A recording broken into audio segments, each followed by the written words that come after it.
akala mo na may nag-OFW ako, no? Galing sa abroad.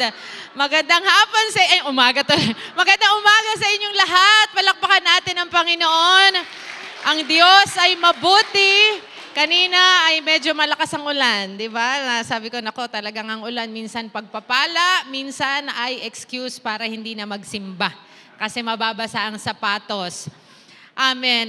Sabi po nga po ni Amanda, I just came from Singapore for a few days dahil po sa inaabangan ko taon-taon. It's a Cornerstone Global Network Summit where all our churches globally come and meet together, nagpapalakasan, we refuel, we recalibrate para sa mga dadating ulit na mga buwan, we will be in alignment with the word of the Lord and the vision that He has for us as a church.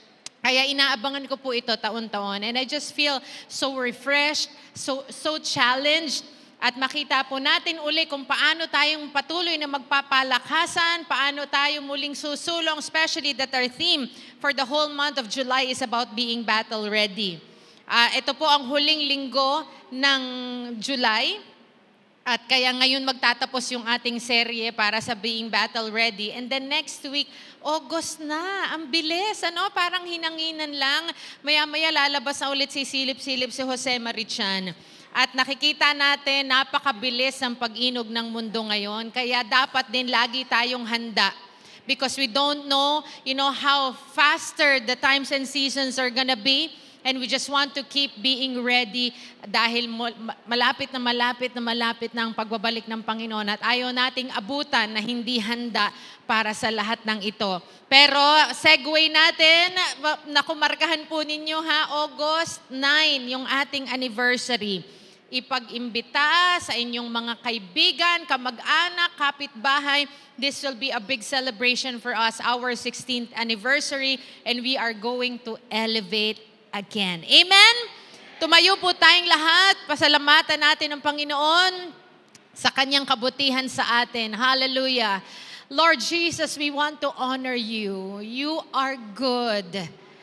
And we just want to thank you, Lord, for everything that you have done for us, what you are doing, and what you will continue to do in our midst. And we pray, Lord, that you continue to establish our steps, establish our stand. Lord, that we will know kung paano kaming patuloy na hahakbang ng may pananampalataya.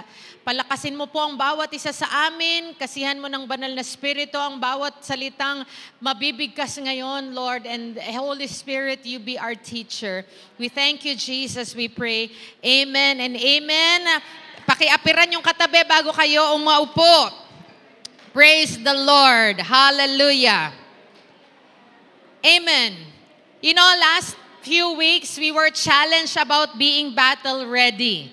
Naging sunod-sunod ang pukpok kung paano tayong mas titibay, kung paano tayong dapat handa sa labanan. And I believe many of us responded well. Pero napansin ba ninyo, pagkatapos ng isang magandang karanasan, pagkatapos ng isang magandang encounter, when you have said to God that, yes, Lord, I will be ready for battle, biglang may panibagong challenge. Di ba? On fire ka nung marinig mo ang salita. Na-challenge ka to your core and you want to reply to Jesus and say, yes, God, ako yung magiging handa, and your heart was broken to pieces and you just want to keep saying yes to God. Pero pagkatapos lang ng ilang oras, pagkatapos ng ilang araw, there will be a new discouragement para ikaw ay magpatuloy. Biglang halimbawang may misunderstanding sa bahay ninyo, pag-uwi mo ng bahay, may kaguluhan, o kaya sobrang pagod mo, bigla kang natakot na hindi mo maintindihan, at lalo kang napapatanong kay Lord na, Lord, bakit kung kailan gusto ko nang ayusin yung buhay ko? Tsaka mas lalong dumadami ang challenges. Napansin nyo? Parang the more kang nagde-decide na, Lord, sige na, aayusin ko na lahat, katalikuran ko na yung mga hindi ko magagandang gawi. Lalong humihigpit ang laban. It is because when God activates something in your life, the enemy will try to paralyze it. The enemy will keep challenging the word that you receive. The word that was released and the word that you receive, he will try to paralyze it. And many times, ang ginagamit ng kaaway para maparalisa ka ay ang takot. So today, we are going to talk about the battle of fear. Because he often uses fear. And you see, the enemy cannot stop God from calling you. Kasi may panawagan ng Diyos sa bawat isa sa inyo. Alam niyo kung ano ang babantayan ng kaaway? Kasi hindi niya kayang pigilan na tawagin ka ng Diyos sa gumawa ng mga bagay na mabubuti para sa Kanya. O abutin yung mga pangarap. Abutin yung mga panawagan ng Diyos sa buhay mo. Ang gagawin ng dyablo is he will try to stop you from responding. He will try to stop you from doing what God is asking you to do. Marami sa ating mananampalataya, matapang tayo sa response sa prayer. 'Di ba?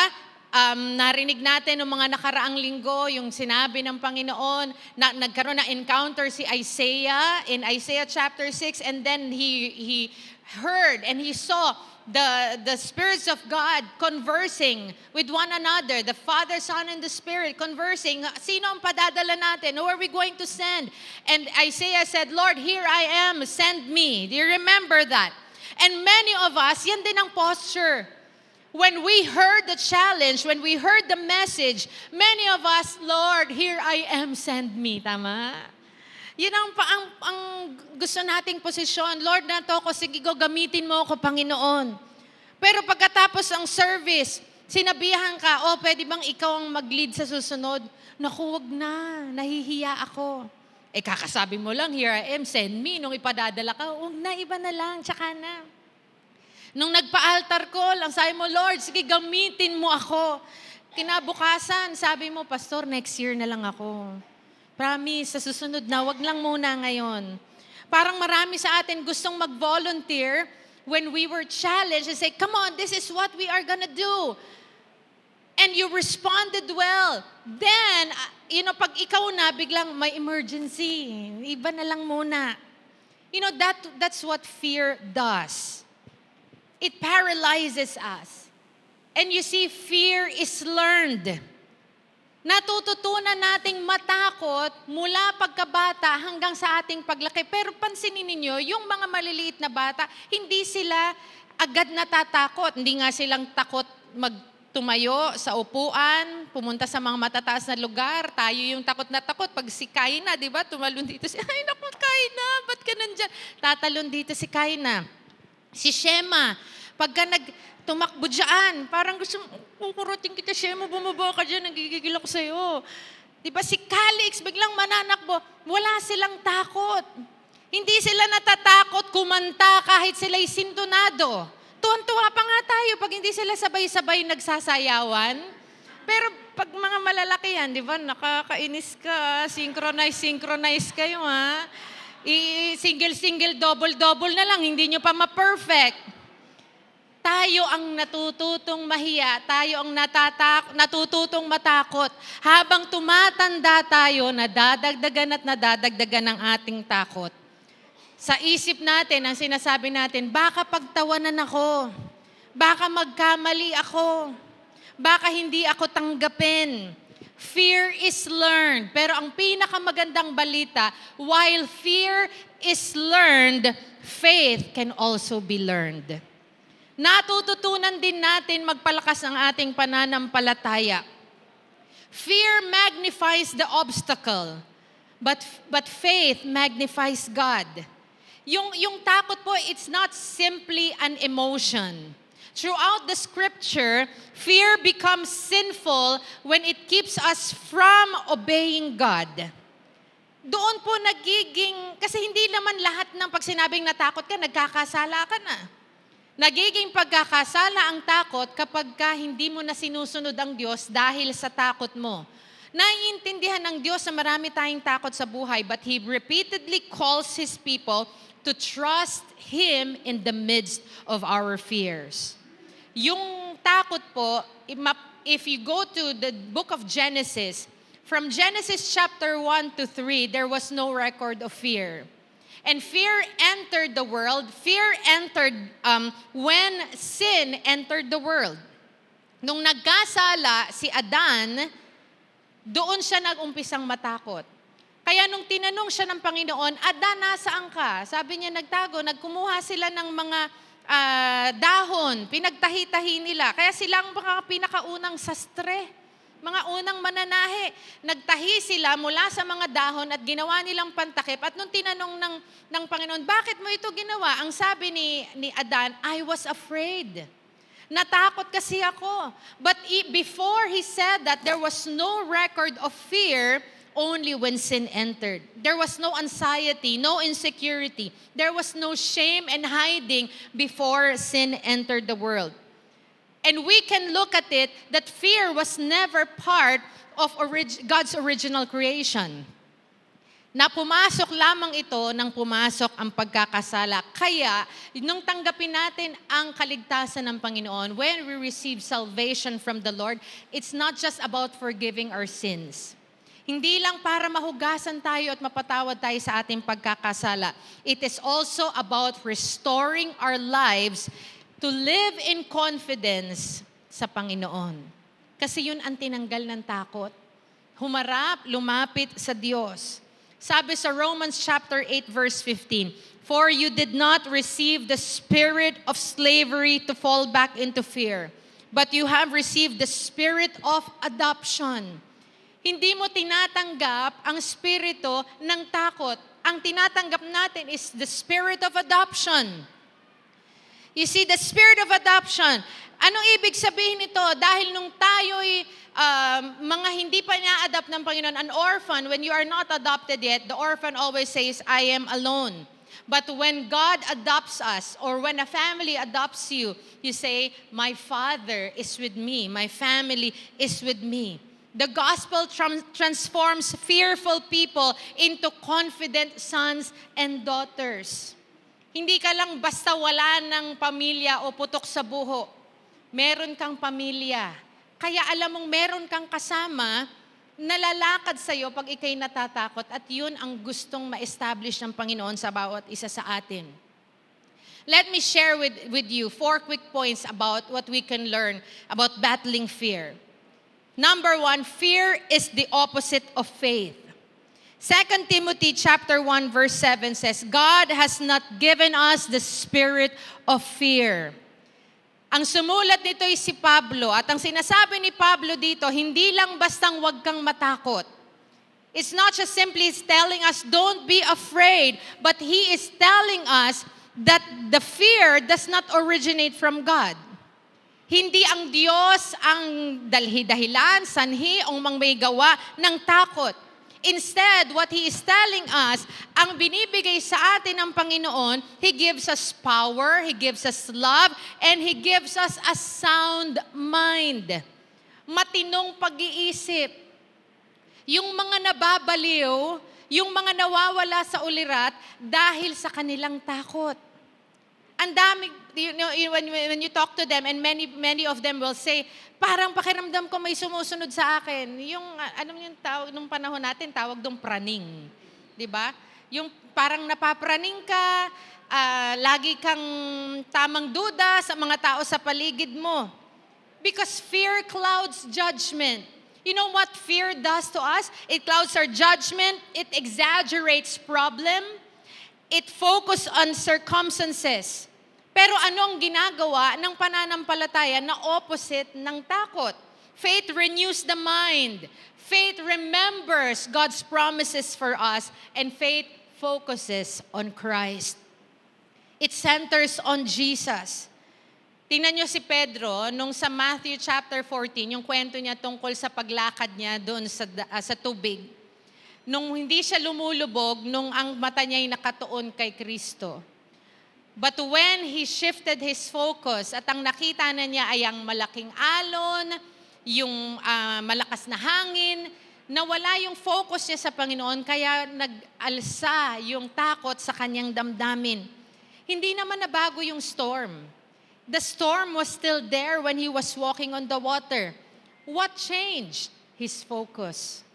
Dahil hindi na ang mata niya nakatingin sa Panginoon, doon na natingin sa tindi ng bagyong kanyang dinadaanan. And many believers today don't need to change your circumstance. Hindi kailangan mabago yung inyong mga pinagdadaanan. Hindi kailangan mabago yung sitwasyon nyo. Ano ang kailangan mabago sa atin? Yung ating pagtingin. yung iyong pag-assess sa situation. That you will look at your circumstance not in the eyes of fear, but in the eyes of faith. Number 2, fear paralyzes what God has placed inside you. Sa Matthew chapter 25, we encountered about the parable of the talents. Yun yung sinabi ng master, bibigyan ko kayo ng mga talento. Ikaw bibigyan kita ng 1, ikaw bibigyan kita ng 5, ikaw ng 3, ikaw bibigyan kita ng 5. At anong ginawa nung iba? They traded, pinagyaman nila yung mga talents na binigay sa kanila. But there's this one servant, out of fear, itinago niya yung isang talentong binigay sa kanya. This servant buried his talent. And when he was asked, bakit hindi mo ginamit? And then his reply was, because I was afraid. Anong ginagawa ng takot? Faith buries what God intends to multiply. Isang bagay na gusto niyang payabungin sa buhay mo, nang dahil sa takot, ibinabaon mo, itinatago mo, kaya hindi yumayabong. And this servant lost the opportunity to be multiplied, to be blessed out of fear. Ilan sa mga ministeryo na binigay ng Panginoon sa inyo, ilang ministries, ilang mga projects, ilang programs, ilang mga opportunities ang ipinagkaloob ng Diyos sa inyo that you buried because of fear. Ibinaon ninyo, itinanim, hindi nga itinanim inilibing. Ilang mga tinawag ng Panginoon na maging ebanghelista, yun yung mga mangangaral para madami ang maligtas. Ilang mga mangangaral na tinawag ang hindi nangaral dahil sa takot. Ilang mga tinawag sa inyong dapat worship leaders kayo dahil binigyan kayo ng magagandang tinig. Pero dahil sa takot, ayaw niyong mag-lead. Ang dami sa inyo, pag tinignan ko kayo, may nakikita ako doon. Magagandang boses ninyo, tapos hahayaan nyo yung ditong nilalait ninyo. Sabihin, ba yan, worship leader? Wala sa tono. Ang lakas nyong manglait, pero ayaw ninyong tumayo dito dahil natatakot kayo mismo'y malait din dahil mga laitero at laitera kayo. Yung iba nga sinasabi natin, pag nag-audition sa worship team, sabihin natin, sure ka na lang muna, sister. Pero at least hindi siya natatakot. Ikaw na binigyan ng talento ng Panginoon, how many worship leaders never sang because of fear? How many people who were called to be pastors never answered the call because of fear? Not because you lacked the gifting. It was because you lacked courage.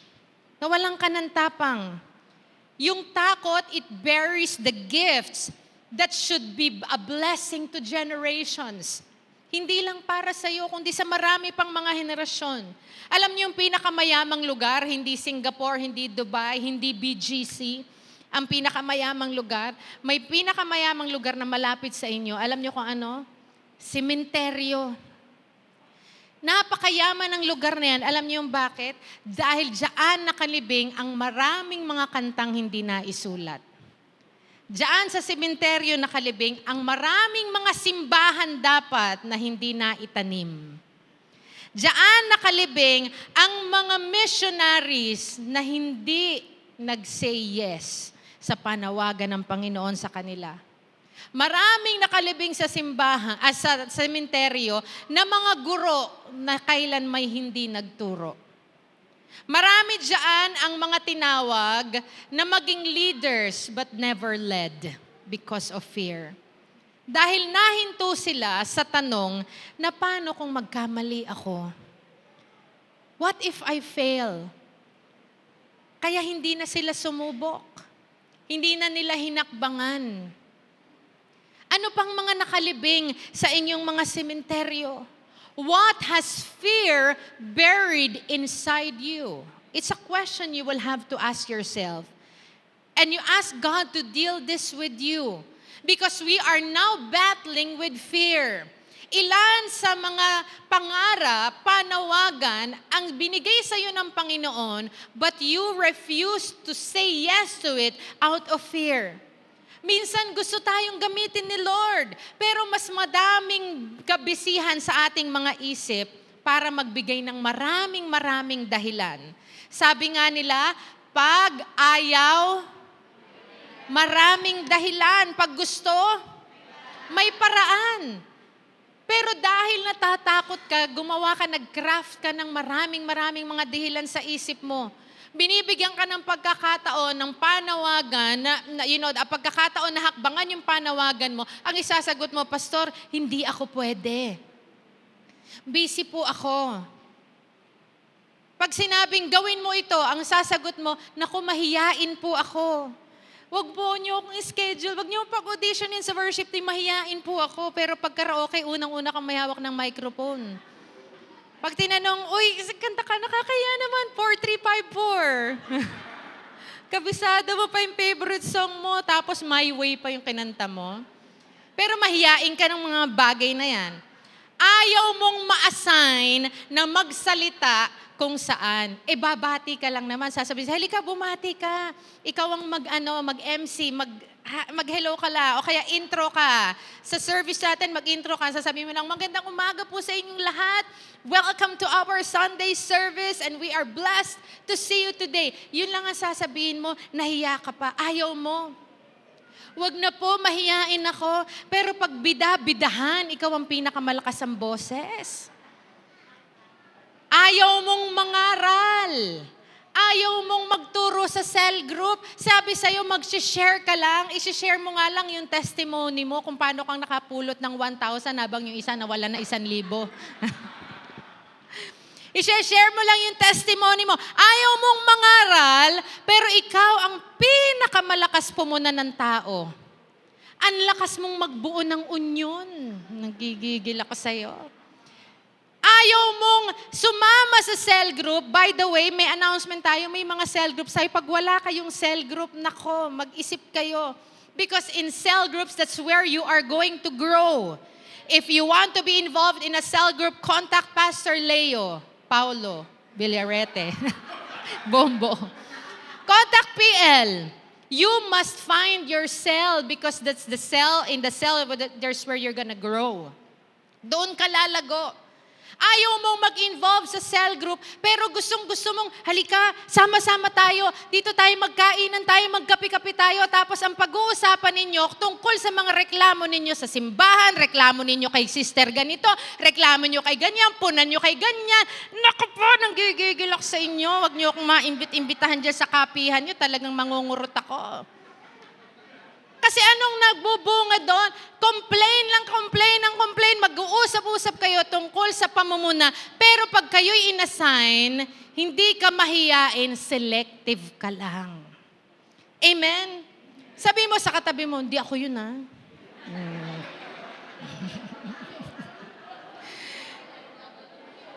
You see, ang sementeryo is full of unrealized callings. But heaven's desire is that gifts are released before we reach the grave. Bago ka pa mamatay, kailangan na abot mo yung giftings mo na activate. Let me share with you the story of Benaiah. Kilala niyo po ba si Benaiah? Marami sa atin hindi kilala si Benaiah because he was only mentioned a few times in the Bible. But what we can see here is that Benaiah saw many people will miss. I will read in 2 Samuel chapter 23 in verses 20 to 21. I will read in Tagalog. Si Benaias na anak ni Joyadang taga-Kabzil ay isa ring magiting na kawal sa maraming pakikipaglaban. Siya ang pumatay, pakinggan po ninyo ito, si Benaiah, siya ang pumatay sa 2 lalaki na ipinagmamalaki ng Moab. Minsan, ng panahong madulas ang lupa dahil sa yelo, lumusong siya sa balon at pinatay ang isang leon na naroon. Siya rin ang pumatay sa isang higanteng Ehipsyo kahit ang sandata niya ay isa lang pamalo. Naagaw niya ang sibat ng Ehipsyo at iyon ang pinampatay niya rito. Iyan ang kasaysayan ng bantog na si Benayas, ang labis na hinahangaan at kaanib ng 30.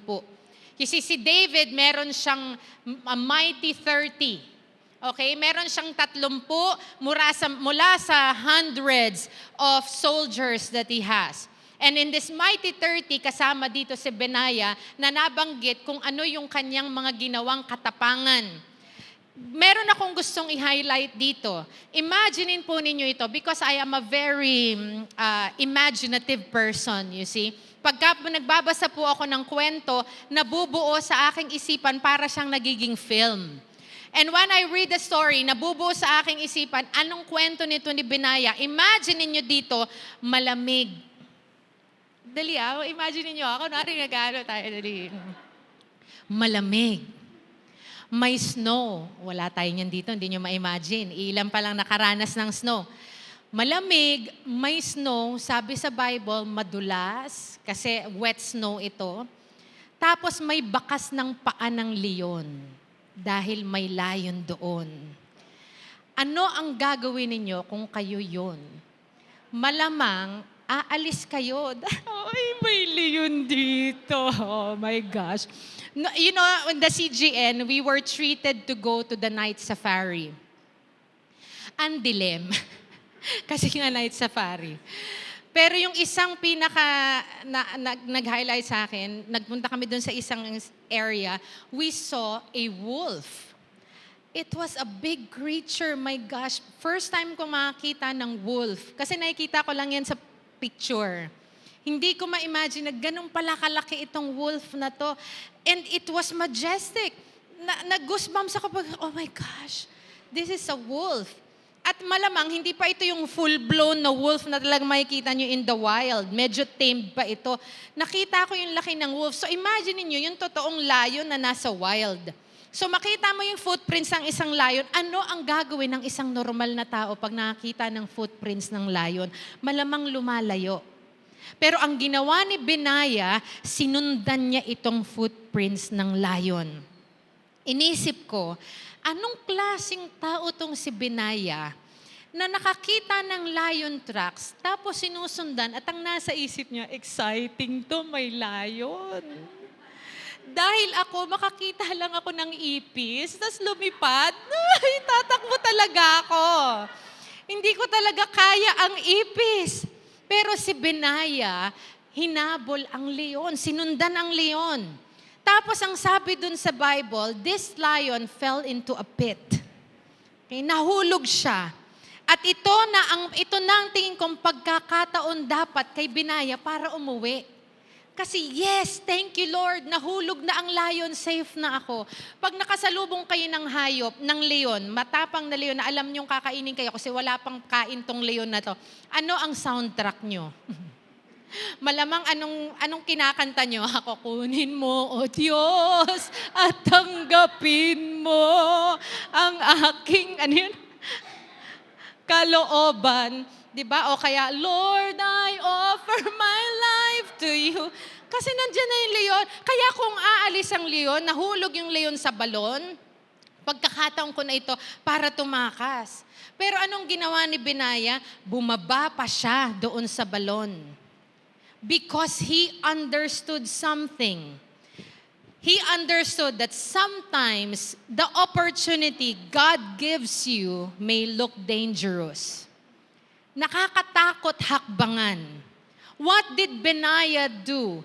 Benaya chased the lion. Notice the order here. The Bible did not say that the lion chased Benaya. Hindi siya hinabol ng leon. Ang kanyang ginawa, sinundan yung leon. Because faith is not passive. Faith causes you to move. Sabi sa James chapter 2, faith without works is dead. And real faith always acts. Imagine niyo na lang kung kayo si Benaya at ang sinabi ni Benaya, pagpe-pray ko muna kung susundan ko ba yung leon o hindi. And many times that's our posture. When God wants us to do something, we delay by saying, pagpe-pray ko muna, PK. Pagpe-pray ko muna kung ako ba'y hahakbang dito. kailangan mo ng desisyonan. And many times you will say, I will fast for 40 days. Wow. Isang breakfast nga lang fasting, di mo magawa. 40 days pa. O kaya hintayin ko yung dadating na taon. Hintayin ko munang matapos yung taon na to, PK. Hintayin ko muna, pagpalit ng taon, doon ako magsasabi kung yes ako, hindi. But opportunity has a season. Naalala niyong pinag-aralan natin 2 weeks ago, it's not all the time that the door will be open. There will be a season that the door will be shut, and when it is shut, there will be no more second chance. Ecclesiastes reminds us that there is a time for everything. There are moments that God will open the door, but it will not remain open forever. Yung mga pagkakataong inilalatag sa iyo ng Panginoon, hinihintay niya kung ikaw ba'y bukas na daluyan. And if hindi bukas na daluyan, kasaradong iyong gripo, hahanap ng ibang daluyan para pwedeng paggamitan o pagdaanan ito. Pero ang tunay na pananampalataya, it recognizes divine moments.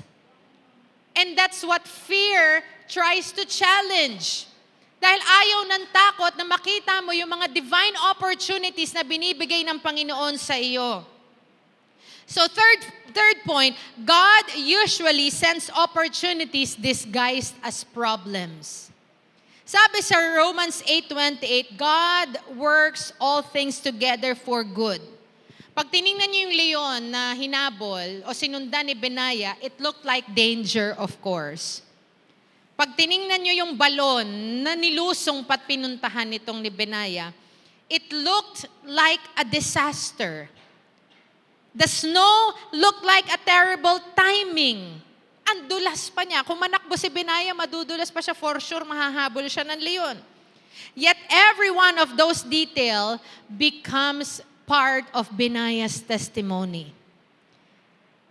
Ang tinitingnan po natin dito madalas, nire-rebuke pa nga natin yung the very thing that God wants to use. Sometimes, if we are Benaya, we will probably pray, Lord, kindly remove the lion. Nire-rebuke natin yung lion. Sa pangalan ni Jesus, leon, umalis ka dyan. Pero ang sabi pala ng Panginoon sa'yo, huwag mong i-rebuke yung lion, huwag mong i-rebuke yung problema, huwag mong i-rebuke yung pagsubok, you have to defeat it. Kailangan pagtagumpayan mo, kailangan labanan mo. Si David, meron siyang Goliath. Si Joshua, naandun yung Jericho. Si Moses, naandun yung Red Sea. Si Daniel, nandun yung mga leon, ang dami. Yung mga disipulo, meron sa kanilang nakaharap ng maraming mga bagyo. Si Benaya, hinarap niya ang leon. And they saw that obstacle is part of the assignment. What are you experiencing now? It is part of your assignment. Huwag bastang sabing, alisin mo ito, Lord. Ask God to change your perspective. Ask God to let you see the different opportunities in where you are now, kung paanong lalong maitatanghal ang pangalan ng Panginoon sa buhay mo. Amen? Last point, promotion always follows faithfulness. Praise the Lord. Sabi natin kanina, ang kwento ni Benaya, he was part of the mighty 30. Yung mighty warriors ni David.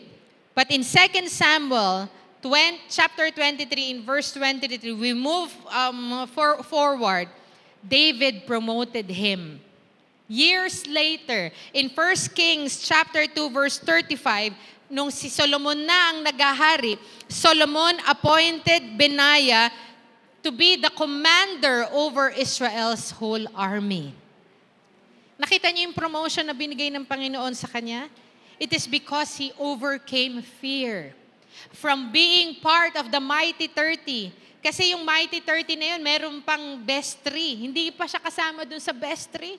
Nandun lang siya sa mighty 30. But because of his faithfulness, because he tried to wrestle with fear, he was promoted. Hindi lang si David ang nag-promote sa kanya, hanggang sa anak ni David na si Solomon, he became then the commander of Israel's army. You see, promotion did not come before the battle. Promotion comes after obedience. Yung iba, nag-uuna-una. Nagsasabi, oy, inyunguso ang sarili, i-promote mo na ako. Gawin mo na akong pastor. Bakit hindi pa ako pastor? Gawin mo akong pastor. Gawin mo akong leader, this and that. But you see, promotion came after obedience. It will come after you obey. You cannot ask God for many things. You keep asking Him, Lord, give me this, bless me this, bless with this, when you have not proven yourself faithful with what God has given you now. Anong meron ka ngayon? Nagiging tapat ka bang steward nitong bagay na to? Tapos hinihingi mo sa Panginoon ang marami pang assignment, marami pang mga ibang trabaho, marami pang mga ibang pagkakataon. Pero sinabi ni Lord, anong ginagawa mo dito sa unang binigay ko sa'yo? Are you proving yourself faithful here? You must stop asking for many things when you have not done anything with the single thing God is asking you to do now. May binibigay sa'yo si Lord now. You see, many of us will tell the Lord, Lord, promote me. Lord, bless me. Pero ang tanong sa atin ng Panginoon, can I trust you with the pit first?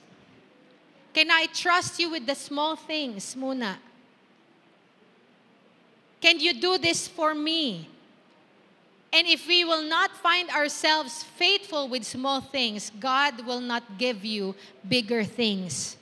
Sabi nga sa Luke chapter 16 verse 10, those who are faithful with little will be faithful in much. Kaya ano ang hawak mo ngayon? Anong meron kang tinatangkilik? Nagiging tapat ka ba? With God telling you, okay, I'm gonna give you this blessing, the simple test is, will you tithe with the small amount that you have? Because if you are faithfully tithing with a small amount, nag-iikapo ka kahit maliit, you will be faithful when God gives you big things. Isipin mo, sa halagang 100 pesos, magkano ang tithes? Ang galing niyo sa math. Hirapan nga ako mag-compute dun eh. Sa 100 pesos, 10 piso, hindi mabigat. Pag sinabi ni Lord, magkano ang pera mo dyan ngayon? 100. Sige, bigay mo 10, i-tithes mo. You trust me on this. You give. No problem. 10 lang yan eh. Pero pag binigyan ka ni Lord ng 1,000,000, agad-agad, ningi mo kay Lord, bengi 1 million, Lord. Binigyan ka ni Lord 1 million, naglanding sa'yo 1 million. Ang bigat na 100,000. Ang dami ko pang mabibili nun. Ang dami ko pang mabibless. Sasabihin mo pa, kasi yung nanay ko bibigyan ko pa, yung tsuhing ko, yung kapatid ko, yung ganyan, wala kaming bagong kurtina, yung rice cooker namin sira na. Ang dami mo nang naisip. But if you're faithful with little, you will be faithful with much. And the Lord is going to entrust you more things. God prepares us through hidden victories before public promotion. You be faithful in this. Magkang magtaka, bakit hindi ka pa pinagpapala ni Lord ng maraming mga bagay? Alam niyo kung bakit? Dahil yung mga pinagpapala, minsan magpala ka talaga muna. Pinagpapala ka eh. Ang gusto mo pagpalain, pagpapala, magpala ka muna, magtanim ka. Huwag kang stingy.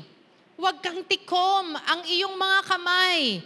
Binigyan ka ng 10 piso, 100, talagang yung pagkaka-akin to talaga, panalo ko to sa raffle, hindi ko to ibibigay.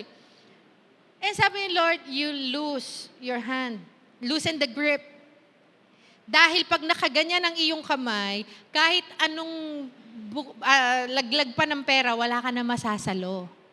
Pero pag iyong pinakawalan, mas marami kang pwedeng masalo pa.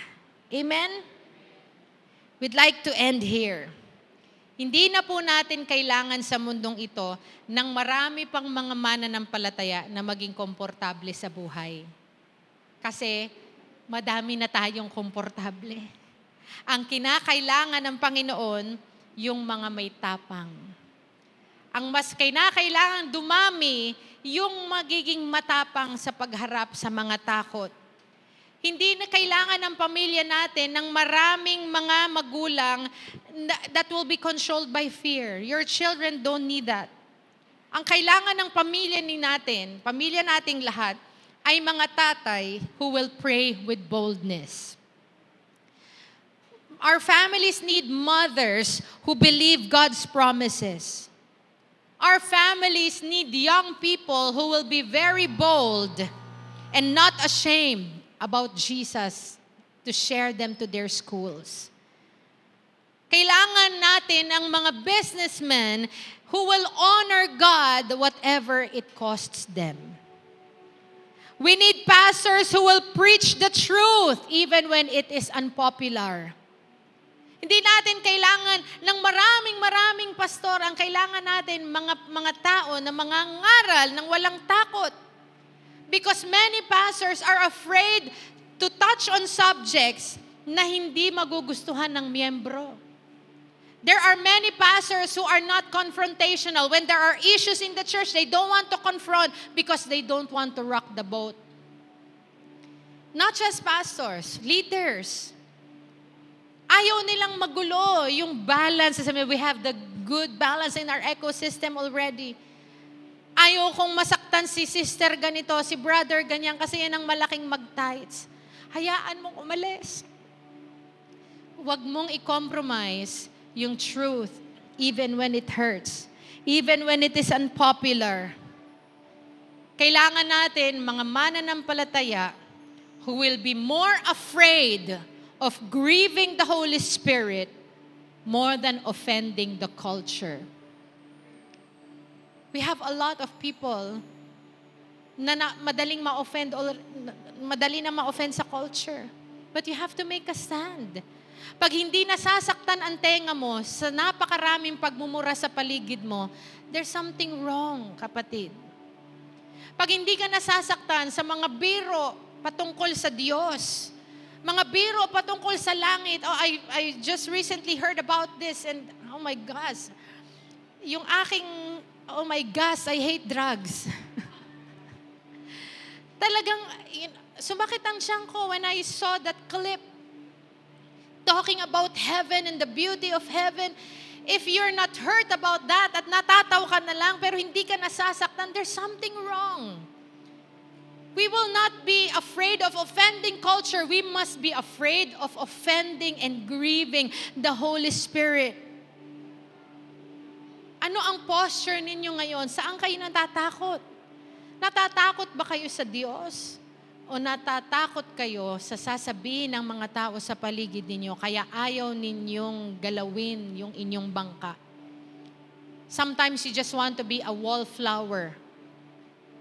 Dito na lang ako pan-decorate. Ayokong masyadong mapansin kasi natatakot akong husgahan nila ako. Hayaan nyo nang mahusgahan kayo sa salita ng Panginoon. If you see a lion, itanong nyo ito sa sarili ninyo. Do you have a lion inside of you? Do you see that lion? Dalawa ang pwedeng picture nito. The lion that will speak about the roar of the Lion of Judah, na may tapang, o ang nakikita mo'y lion sa harap mo, na ang gagawin mo'y tumakbo palayo.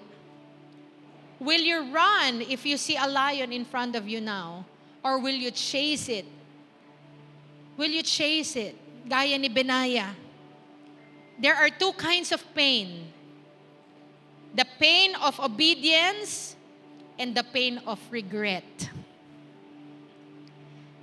The pain of obedience lasts for a moment. Nasaktan ka dahil sumunod ka kay Lord, it's okay. You will live. And you will live full life. Pero yung pain of regret, it can last a lifetime. Pagsisisihan mo ng maraming beses, bakit hindi mo ito ginawa? One day, you see, I'm picturing Benaiah. Si Benaiah could have told his grandchildren one day, I almost jumped into the pit. Muntik ko nang talunin yun. Tatalo na sana ako pero natakot ako eh. Imagine living with that regret. Kayo din sa inyong mga buhay, imaginein po ninyo, how many of you will someday say, I almost answered God's call. Muntik na dapat susunod na ako kay Lord. Muntik na akong magpatawad. Muntik na akong sumunod. Muntik ko nang simulan yung ministry na pinapagawa sa akin. Muntik ko nang i-share si Jesus, pero natakot ako sa mga kaibigan ko. You see, don't let the word almost become the story of your life.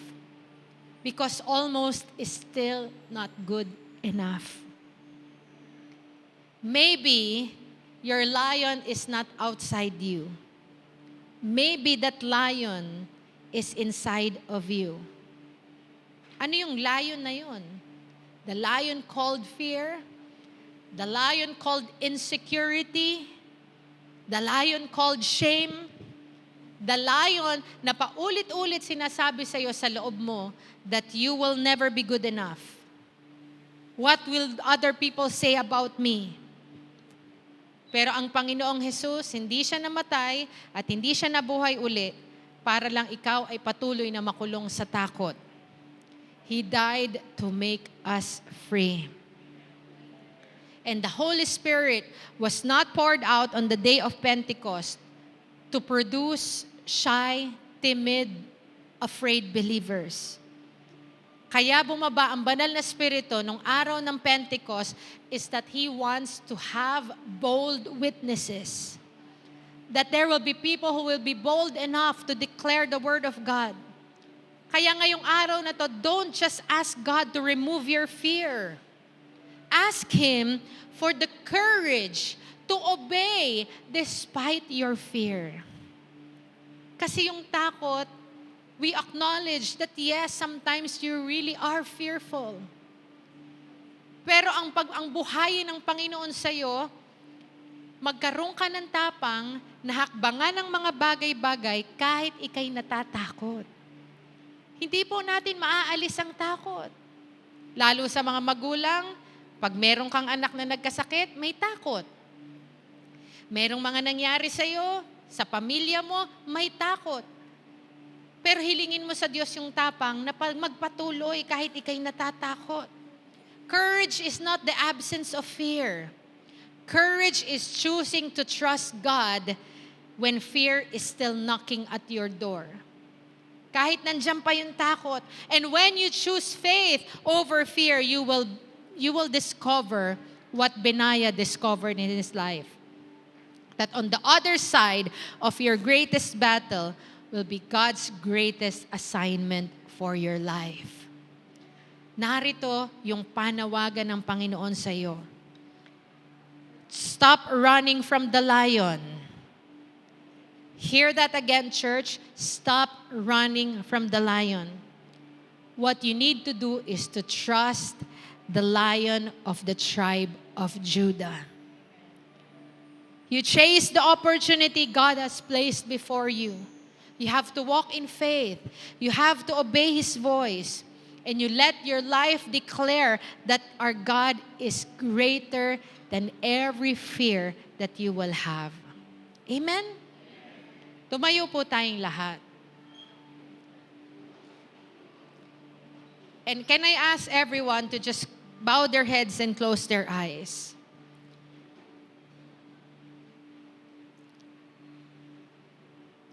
Isipin niyo yung maraming mga bagay na inyong kinatatakutan, na nagiging hadlang para hakbangan ninyo yung panawagan ng Panginoon sa buhay mo. And ask God to breathe in boldness and courage in your life today. That you will not be afraid about what other people will say, but you will step into the fullness of God's call in your life. Walang ibang makakasagot, walang ibang gagawa kundi ikaw. Ikaw ang yayakap dito. Ikaw ang haharap sa takot mo. Yakapin mo ang panawagan ng Panginoon sa buhay mo. Let God speak to you today. Thank you, Jesus. Hallelujah. Panginoon, salamat sa iyong salita. Salamat, Panginoon, dahil you don't condemn us, but you are challenging us. And you don't leave us afraid. But you encourage us, you remind us, Lord, pinapaalalahanan mo kami that you have not given us the spirit of fear, but you have given us the spirit of power, of love, and of sound mind. Inaamin namin, Panginoon, maraming beses na mas pinakikinggan namin ang aming mga takot kesa sa boses mo. Mas naniniwala kami, Lord, sa mga tanong na paano kung magkamali kami, but Lord, you remind us that you will never leave us nor forsake us. Patawarin mo kami, Lord, kung naniniwala kami sa aming mga kakulangan kesa sa kapangyarihan mo sa buhay namin. And Lord, we ask that you forgive us. And today, in the name of Jesus, help us, Lord, na talikuran yung bawat takot, pagdududa, insecurity, intimidation, bawat excuse na matagal nang pumipigil sa amin sa pagsunod sa iyo. And in Jesus' name, we break the power of fear.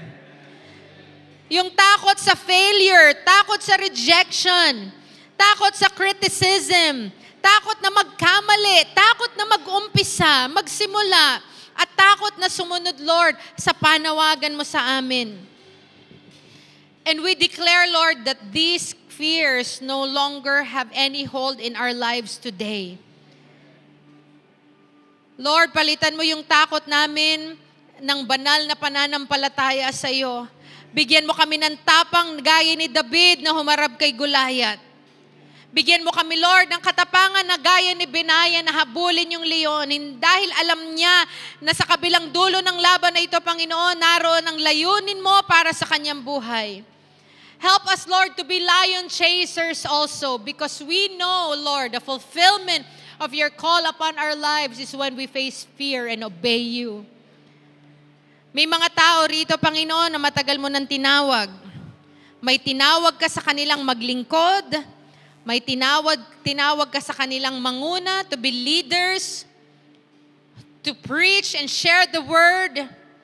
And some of them, Lord, you have called to forgive, to start over, to start again. May tinawag ka sa kanila to get out of their comfort zone. And we ask the Holy Spirit na wag mong hayaang makauwi kami na pareho pa rin. Bigyan mo kami ng lakas na gawin ang mga unang hakbang ng pagsunod sa iyo. Ayaw naming dumating ang araw, Lord, na ang sasabihin namin, muntik na sana kaming sumunod, pero hindi namin nagawa. Muntik na sana kaming maglingkod. Muntik na naming gamitin yung mga gifts na bigay mo sa amin, Panginoon. Muntik na sana naming maabot yung mga taong gusto mong iligtas. Pero naunahan kami ng takot at hindi kami nakapagbahagi. Wag sana, Lord, na maging kwento ng buhay namin yung salitang almost. But Lord, we want to embrace that part of our story will be, by the grace of God, we obeyed. Father, we ask that you make this church to be known as a church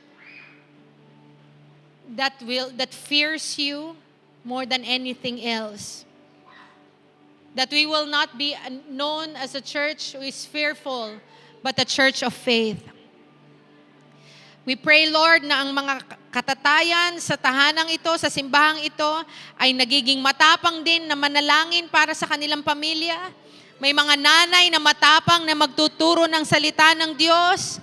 May mga kabataan na hindi mahihiya na si Jesus ang kanilang Diyos, and they will share it to their classmates, to the whole school. Lord, may mga nagtatrabaho na magiging ilaw sa kanilang mga opisina. May mga negosyante, Lord, sa tahanang ito na pipiliing maging tapat kaysa mandaya. Kaming mga mananampalataya, Lord, na hindi uurong kahit mahirap ang laban. Ipinagkakatiwala namin sa iyo ang bawat leon na aming kakaharapin, mga leon ng sakit, utang, broken family, depression, anxiety, discouragement, mga calling na kinatatakutan namin na tinataguan, pero ngayong araw hindi na kami titingin sa laki ng leon. Titingin kami sa laki ng aming Diyos. Hindi na kami magpapadala sa takot, hindi kami uurong, hindi kami hihinto, hindi namin ibabaon yung mga ipinagkatiwala mo sa amin, Lord. The gifts and the talents that you give us, Lord, we are not gonna bury them out of fear.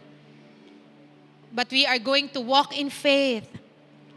We are going to listen and respond to your voice. Hahabulin namin ang bawat pagkakataong binibigay mo dahil naniniwala kami sa bawat hakbang ng pagsunod kasama ka namin. And in the end, Lord, ang pinakamatinding hangarin namin ay hindi ang tagumpay sa mata ng tao, kundi ang marinig mula sa iyo, well done, good and faithful servant.